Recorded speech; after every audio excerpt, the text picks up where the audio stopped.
തുടർച്ചയായ മൂന്നാം ദിവസവും സർവ്വകാല റെക്കോർഡ് തിരുത്തി സ്വർണ്ണവില കൂടി. പവന് 840 രൂപയാണ് വർദ്ധിച്ചത്. ഇപ്പോൾ ഒരു പവന് 90,320 രൂപയായി. പാഞ്ഞു കുതിച്ചു പോയി 1 ലക്ഷത്തിൽ ചെന്ന് നിൽക്കാനുള്ള സാധ്യതയൊക്കെ കാണുന്നു. ഗ്രാമിന് 105 രൂപ ഉയർന്ന് 11,290 രൂപയിൽ എത്തിയിട്ടുണ്ട്. ഒരു പവൻ ആഭരണമായി വാങ്ങാൻ 1 ലക്ഷം രൂപയിലേറെ ഇനി മുടക്കേണ്ടി വരുമെന്നാണ് വിവരം. നമ്മുടെ ബിസിനസ് ഡെസ്കിൽ നിന്ന് കൃഷ്ണ ചെറിയാൻ സ്വർണ്ണവില വാണം പോലെ കുതിക്കുന്നതിൻ്റെ വാർത്തയുമായി നമുക്കൊപ്പം ചേരുന്നു. Krishna, good morning. പറയൂ, നല്ല കാര്യമാണ് കേട്ടോ, പറഞ്ഞോളൂ. Very good morning SKN. കാരണം ഇനിയിപ്പോൾ സ്വപ്നമൊക്കെ നമ്മളുടെ കനവുകളിൽ മാത്രമായി ഒതുങ്ങുമോ എന്നുള്ളൊരു ചോദ്യമാണ് ഇപ്പോൾ ഉയരുന്നത്. നമ്മളിപ്പം തമാശയ്ക്ക് പറയാറുണ്ട് എൻ്റെ പൊന്നടാകുകയെന്ന്. ഇതൊന്ന് നോക്കിക്കഴിഞ്ഞാൽ എൻ്റെ പൊന്നടാകുകയെന്ന് തന്നെ പറയേണ്ടതായിട്ട് വരും.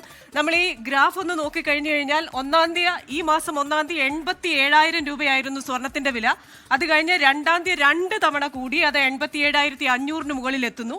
രാവിലെയും ഉച്ചയ്ക്കും സ്വർണ്ണവില കൂടുന്നത് ഇപ്പോൾ അപൂർവമല്ലാത്ത ഒരു കാഴ്ചയായിട്ട് മാറുന്ന കുറച്ച് ദിവസങ്ങളാണ് വരുന്നത്.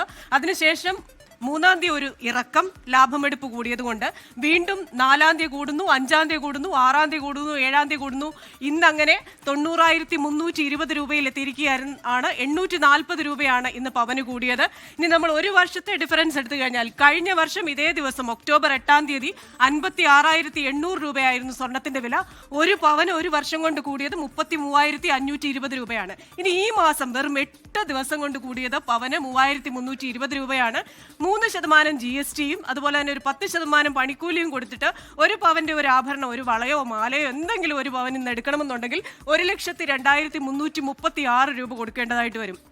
2 പവന്റെ ആഭരണങ്ങൾ എടുക്കണമെങ്കിൽ 2 ലക്ഷം രൂപ ചെലവാക്കേണ്ട ഒരു അവസ്ഥയിലേക്ക് നമ്മൾ പോവുകയാണ്. ഇനി ഇതിന്റെ കാരണത്തിലേക്ക് വന്നു കഴിഞ്ഞാൽ അമേരിക്കയിലെ ഷട്ട് ഡൗൺ തുടരുന്നു, അതിലൊരു സമവായം ഉണ്ടാകുന്നില്ല. അതിന് പിന്നാലെ ഫ്രാൻസിന് സമാനമായ പ്രതിസന്ധി. ഫ്രാൻസിലെ കടമെന്ന് പറഞ്ഞാൽ ചരിത്രത്തിലെ ഏറ്റവും ഉയർന്ന നിരക്കിലാണ്. അതുകൊണ്ട് തന്നെ അവിടെ ബജറ്റ് പാസ്സാക്കുന്നതുമായി ബന്ധപ്പെട്ട പ്രശ്നങ്ങൾ ഉയരുന്നു. ഒരു വർഷത്തിനിടെ 4-ാമത്തെ പ്രധാനമന്ത്രി, ഇനി ഒരു മാസത്തിനിടെ 2-ാമത്തെ പ്രധാനമന്ത്രി രാജിവെക്കുന്നു.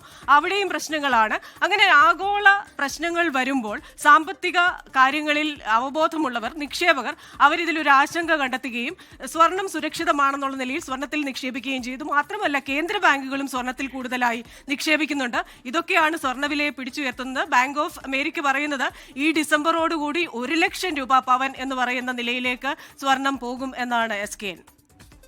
ലോകത്തെവിടെയായാലും ഏത് സമയത്തും 24 വാർത്തകളും ഓഗ്മെന്റഡ് റിയാലിറ്റി പാക്കേജുകളും എക്സ്പ്ലെയിനറുകളും വിശദമായി കാണാൻ ഞങ്ങളുടെ യൂട്യൂബ് ചാനൽ നിങ്ങൾക്ക് സബ്സ്ക്രൈബ് ചെയ്യാം.